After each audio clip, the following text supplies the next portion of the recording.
Hello again, and if you're watching this, then hopefully that means that you're a curious soul like I am, and you're interested in finding out more about how you tick and how to manage your emotions, your feelings, your behaviors, and all that kind of thing. And so for the next 30 minutes, I'm going to talk to you. I'm just going to share the screen. I want to look at this. It's an introduction to mindfulness, or as I like to call it, just being curious. Being mindful is just about being curious. It's a huge topic, and you might have heard of this word a lot. And this is only a 30-minute session, and we're covering quite a lot. So we are just touching on the surface, but I hope you're going to get some understanding of it for yourself and how it can help you. And then I'm also going to look at orienting and anchoring as so two other tools to help manage your emotions if you feel like you're going into overwhelm, or things just getting a little bit out of hand, or you can feel some stress, some anxiety, some panic rising up in your body. But as with all these sessions, I'm just going to stop sharing for a second. I'll come back to that in a sec. As with all these sessions, I'd like to start each of the 30-minute practices with just a little opening practice. And so for now, so some of it might be guided meditation, some of it could be a breathing exercise. For this one today, I want to do some orienting. So if you're watching this, you're looking at a computer. So what I want you to do is just sit comfortably first of all and just look around the room that you're in. Have a look around it. This is about orienting yourself in the room. So just have a good look around. Get a sense of this room. Maybe you don't often stop to look at it properly. Where do you fit in it? Where are you in relation to this room? And how does your body feel in relation to the environment? You've all got different houses. Some will be bigger, some will be smaller. How is it you feel in this environment? Now I want you to focus on something. Try and pick something that you really like, that makes you want to smile. Where is it exactly? Just be having a look at it. Where is it? What colour is it? Is it lots of colours, or is it not many colours? Is it quite bright? Is it kind of dark? Is it big or is it small? Why do you like it? What shape is it? We talked in the introduction about awareness and attention, so putting all your awareness on it. Do you think it blends into the room, or do you think it stands out? And then I want you to focus on something else, maybe a little bit closer to you. So bring your gaze in a little bit and look closer around you. And focus on something close to hand. And same thing, how big is this and why do you like it? Why have you focused on this particular thing? What is it that's grabbed your attention?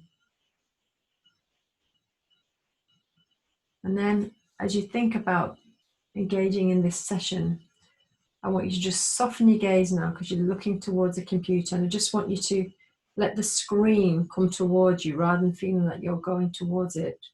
So it's like a soft focus now. And if you're staring right at the screen, are you only looking at that part? Are you only looking at me? Or can you see other things in your peripheral vision? Can you see things around the sides as well? Taking that all in.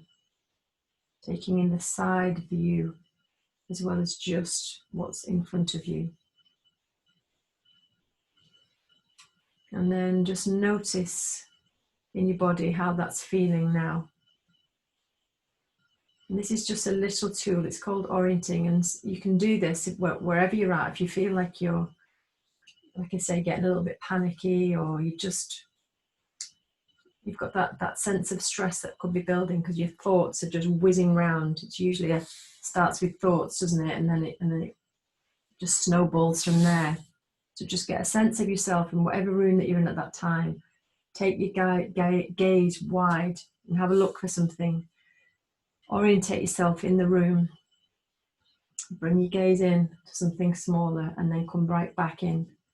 And just feel it's this kind of going out and coming in. And we can do that with in other ways as well, but that's just one of the ways to kind of just bring yourself in, calm yourself down and settle.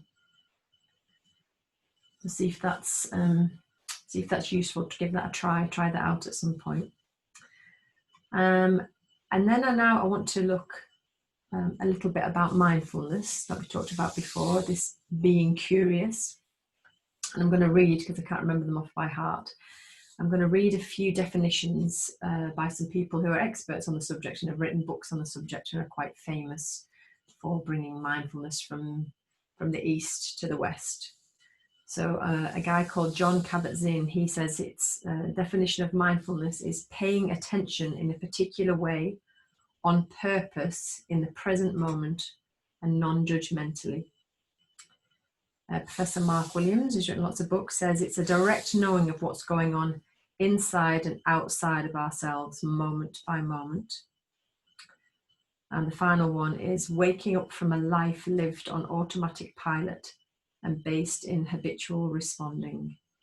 It's by Daniel Siegel. You know how sometimes we can be traveling somewhere and maybe you're a passenger in a car, and before you know it, or sometimes you can be driving, to be honest. I've done it myself, driving, and you get there and you have no idea, you can't remember anything that you've passed. You just know that you're on automatic pilot and you've got there half an hour later, you're in your destination and you haven't a clue what's been in that half an hour. So it's like talking about waking up from that, because not just in things like driving a car, but just sometimes in lots of things we do, whether we're eating or sitting or watching TV, we can just go onto automatic pilot, and we need to wake up from that a little bit and get a sense of where we're at in this present moment. And I'll just share my screen again. I wanted to show you a slide, the next slide on here. So this kind of is a little bit of a representation of what happens, how we go from when we're out of balance, when we come out of the present moment and start thinking about the future or the past. And you can see from this thing here, if you've got too much future, I mean, we might be, do both on any given day. And if you're constantly thinking about, what's happening in my future and what's going to happen, I'm worried about this, what'll happen if that, this is the root of anxiety. We come out of the present moment, because where we're at right now, like me sat right here in my front room, if I just think about that right now, I'm safe, I'm okay, I've got shelter, there's nothing wrong, nothing's happening to me. If I start thinking about, oh my goodness, what's going to happen next month, or my mum's been poorly and what's going to happen, and my dad's been poorly and what's going to happen, all these things, I can start to feel some of these emotions, this panic, anxiety, stress, worry, fear. And even just thinking about those things can set off those triggers in your body. Or on the other hand, we're thinking about things, do you remember when I went on that holiday before COVID and it was great and I could do anything and I could go anywhere, and that holiday I was going to have, and I had to cancel it. And all of a sudden I've dragged myself into the past and about all the things that I've done or wanted to do or could have done. And then that leads to more of a kind of a depressive kind of state of mind. Feel a bit sad, might feel a bit bitter, some regrets. If you go further back, you might find one or two regrets in there. and maybe some non-forgiveness, or wish I'd done this, I wish I'd not done that, all those things. And these are the weights that we carry. And the minute it is literally like this balancing thing. And if we think of all these things like stones that we're carrying around, the way to drop them is to come back into the present moment, because let's face it, the past has gone. It is no more. It's not even real anymore. It's gone. It's not there. And equally, the future hasn't happened yet. And as we know, as this year has proved, the future can change like that. You can think that you're going to be doing something, but actually the future's never been certain. We've never had a certain future of anything, because we don't know what happens from day to day. So it's almost kind of irrelevant. And all this just kind of, when we start thinking about these things too much, it blocks us from enjoying actually what we've got now. I've had this conversation recently with somebody who was just worried about the following week coming up and what was happening, and he was completely not just making his day miserable, but making my day pretty miserable too. Sort of, it just wasn't there. And that's what I mean by not being present. He's just wasn't able to see that actually it's quite a beautiful day. We could go for a nice walk and we could have some nice food right now, today, this day, and yes, next week might be awful, but right now was good. And he was missing it. So, I talked about when we're in a car journey or doing something like that, when you're automatic pilot as well. And again, that's another way to taking you out of the present moment. But also when we're eating, and the next little exercise I want to do with you, it requires you to go, and I should have probably said that at the start. I'm not doing this all again. I could start again, because I should have told you to go and get either a little raisin or a little Malteser or some little bit of food. It's quite nice to do it with something kind of structured, like something little like that. So if you've got you can pause this video now and go to your kitchen and go and get something little. I did it with a little piece of dried mango once and thought, wow, I've just usually wolfed down the packet and that was that. But we're going to go on to the practice of mindfully eating,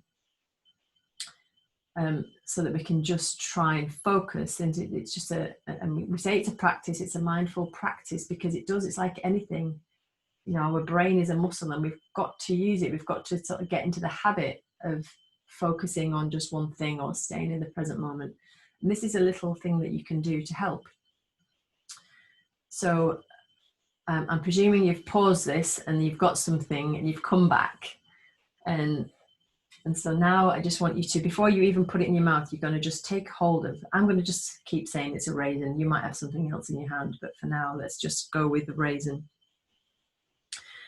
And it's an opportunity for you to have like a total beginner's mind. Imagine you've never tasted this raisin. You've never had one before in your life. This is a new experience. So first of all, I just want you to feel it in your fingers. Just feel the texture of it. Just look at it. Have you ever, might sound a bit weird, granted, but just looking at a raisin, looking at all the textures, looking at all the, you might just think, oh, raisins are black, but they're all maybe different shades of deep purple, and all the little crevices, and how it feels when you're holding it. And does it feel warm between your fingers? Is it quite cold?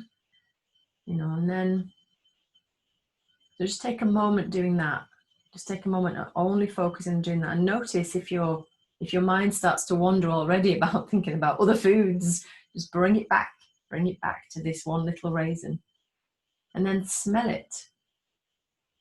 And again, it might seem a bit weird, but have you ever done that? Sometimes we can eat our whole meal, whole dinner, and you might not be able to remember what you had the night before, and maybe you don't appreciate the flavor of it and the smell of it. Some people really do, don't they? Some real foodies, they really love it, they really get into it. So this is your opportunity to do the same. And then just place it on your tongue. Just put it in your mouth, but don't chew. like the Rowntree's fruit past salad. You might be too young to remember that. I'll move on. So just gently putting it on your tongue and then just feeling what it's like, just holding it there. And are you already getting a sense of some flavour? You know, feel the weight of it on your tongue. If you've got something like a Malteser in your mouth, it might already have started to melt, or some chocolate. So what is it? You know, try and resist the temptation to chew or to swallow.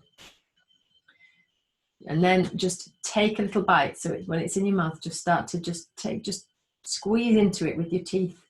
And as you squeeze into it, or maybe you're biting it, if it's a Malteser, but what's that sensation like? Is that a burst more of flavour?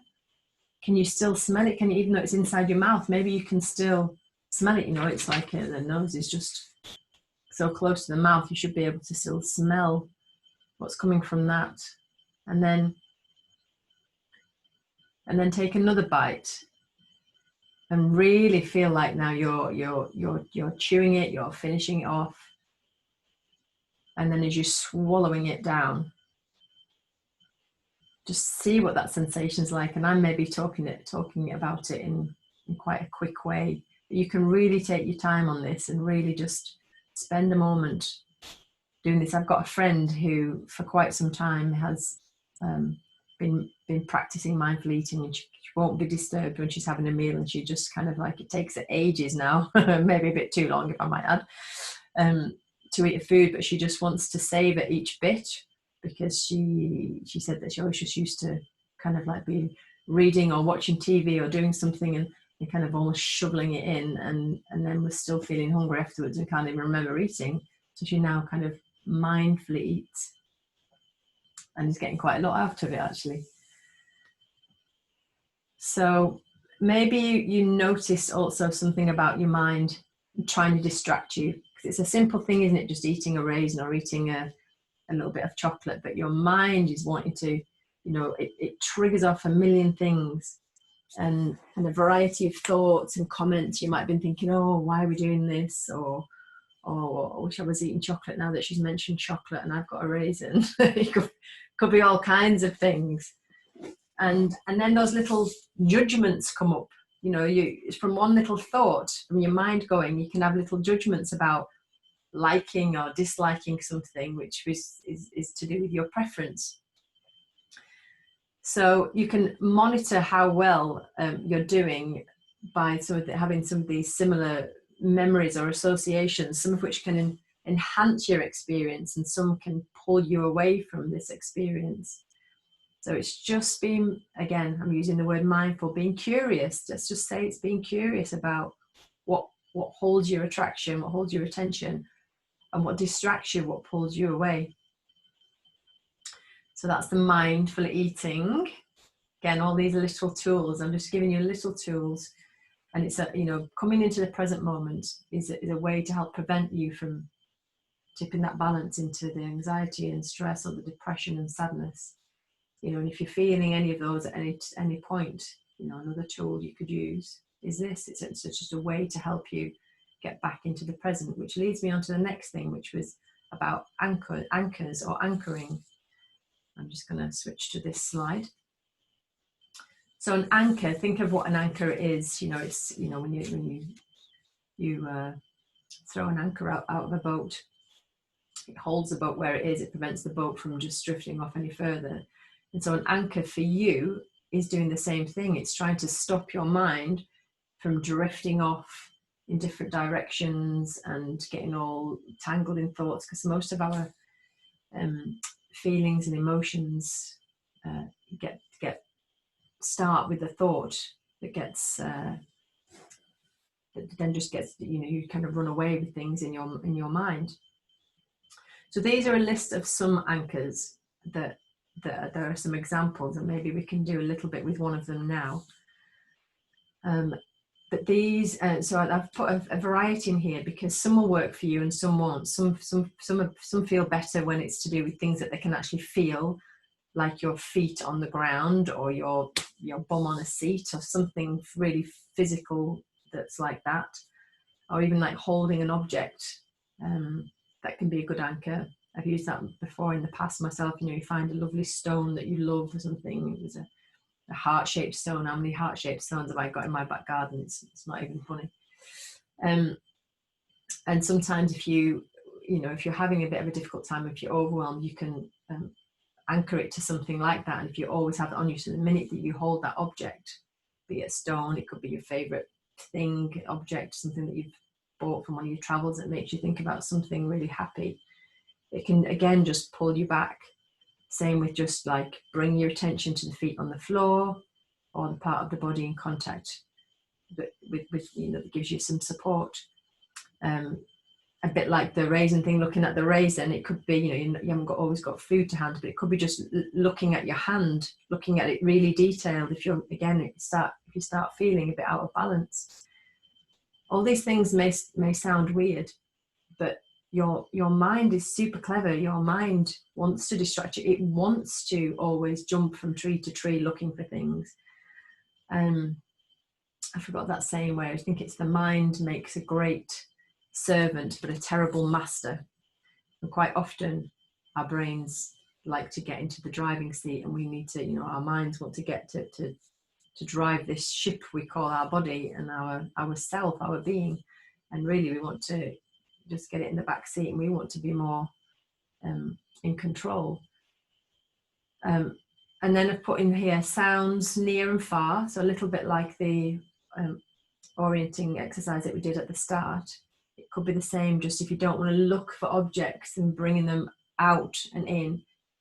Equally, it could be to do with sounds. So you sit quiet and then you focus on sounds that are as far away as that you can find. So it might be, I live near, there's a train track up the way, and sometimes if I'm quiet, I can hear the train going by, and that's pretty far away, or some cars that are outside that are going past.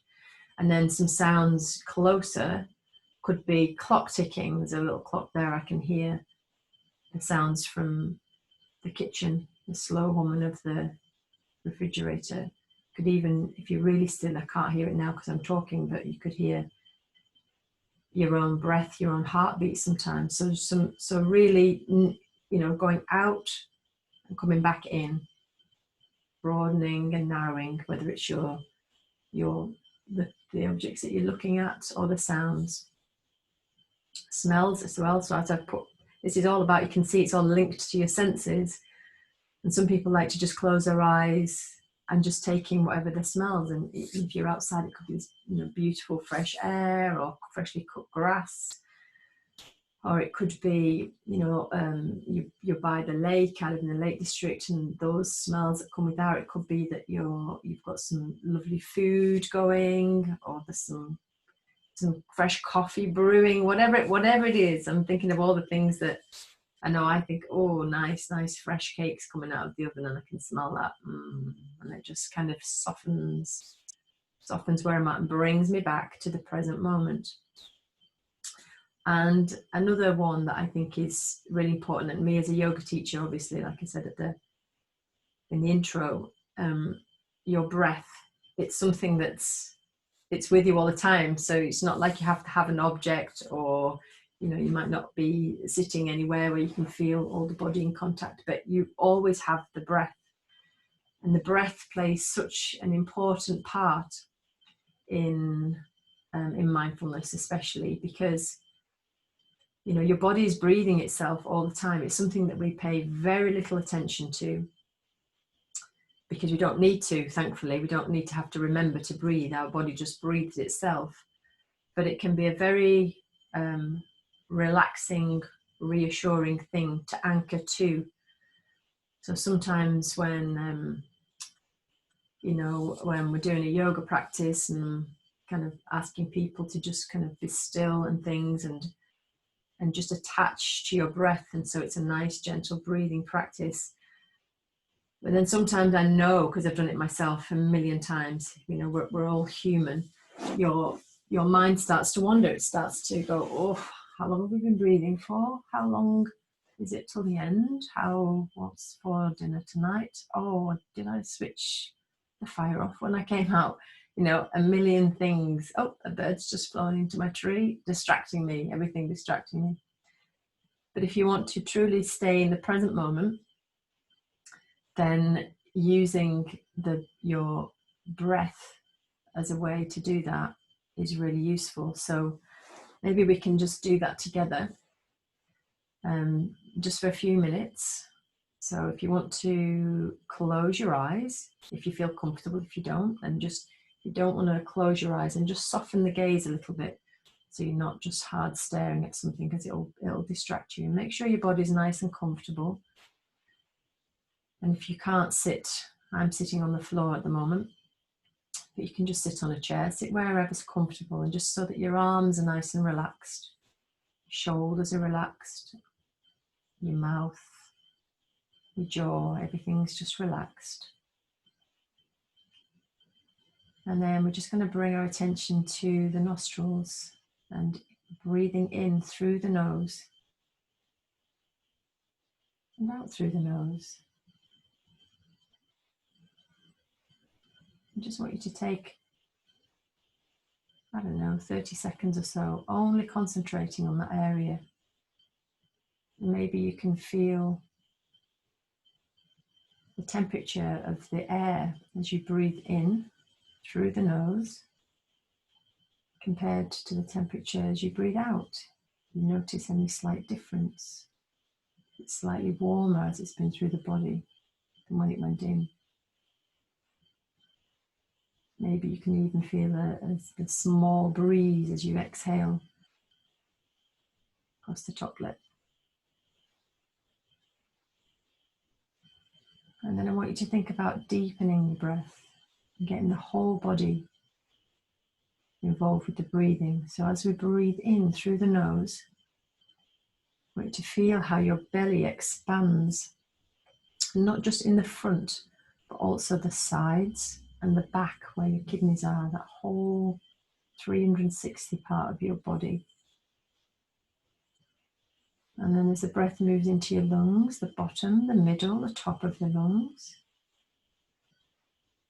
And even feel like it's going up to the crown of the head. And then as you exhale slowly, again through the nose, just feel how there's like a softening now as the breath leaves your body. On the top, the middle, the bottom of the lungs deflates, the ribs are moving back towards the spine. And then your belly, if you breathe all the way out, your belly starts to move towards your spine. It sort of just, it gets a bit more concave. And then slowly inhale again. So take everything slowly. Don't take great big grasping inhales. Just take it slowly and steadily. Filling the belly, filling the back, filling the lungs. Maybe you feel your shoulders slightly rise, your collarbones, very slightly. And as you exhale through the nose, just feel a sense of letting go. Exhale completely, and the belly moving back. And again, one last time, inhaling through the nose. Belly's full. As your diaphragm starts to flatten, make space in the body. And then exhaling gently. And maybe even for slightly longer than the inhale. And now as your diaphragm starts to dome back up and everything moves back into its position. And then opening your eyes. And again, you can orientate yourself in the room. And we've only done that for a few breaths. We've only done that for a few minutes because this is just a short session. That's a really brilliant, brilliant way if you're feeling overwhelmed, and just noticing how even just a few deep breaths like that, a few deep belly breaths, diaphragmatic breathing, can suddenly bring your stress levels down. And we're going to talk about that in another session about, why we get stressed and how we manage that and what happens in the body, more the science of it. but just just gentle breathing. So then as an end to this little session, so some of the tips, it's kind of like a recapping and some top tips. But if you're feeling a little bit like getting in the stress level or the panic level or the depressed level, orientate yourself. If you're spending too much, especially if you're spending too much time on the screen, because remember in this age as well, and I'm definitely a victim of this, spending quite a lot more time, you know, with Zoom yoga and things, a lot more time on my computer and not actually getting up to look about where I am and what I'm doing. I can get so consumed with just staring at a screen, and my range of vision is shortening. So orientate yourself, especially if you're spending lots of time at the screen. Take mindful pauses at least 3 times each day. So again, I've put use your anchors. So even set sometimes, because you'll forget, I forget, you can maybe set a timer on your clock at 3 certain times in the day. And even if it's just, I don't know, 5 minutes, this doesn't have to be, this doesn't have to take up a lot of your day. It's just remembering to do it. And it could be, you know, the feet on the ground, or you're breathing, or listening to sounds, wherever you're at. Just take some time for you to be in the present. And then try to do things. Again, this is about doing and being, kind of a contradiction, but try to do things mindfully. So whether you're eating, brushing your teeth is a great one, because that's, you know, we have to brush our teeth. We don't have to, but most of us want to brush our teeth morning and night. So whilst you're brushing them, really, a bit like the raisin exercise, really feel like you're brushing your teeth. You know, in the past, a number of times I've got to work when we were going out to work, when I was going out to work, and thought, wow, I can't remember brushing my teeth. I don't even know if I did that, because it's all like quick, shower, dressed, out the room, quick, eat toast on the way out.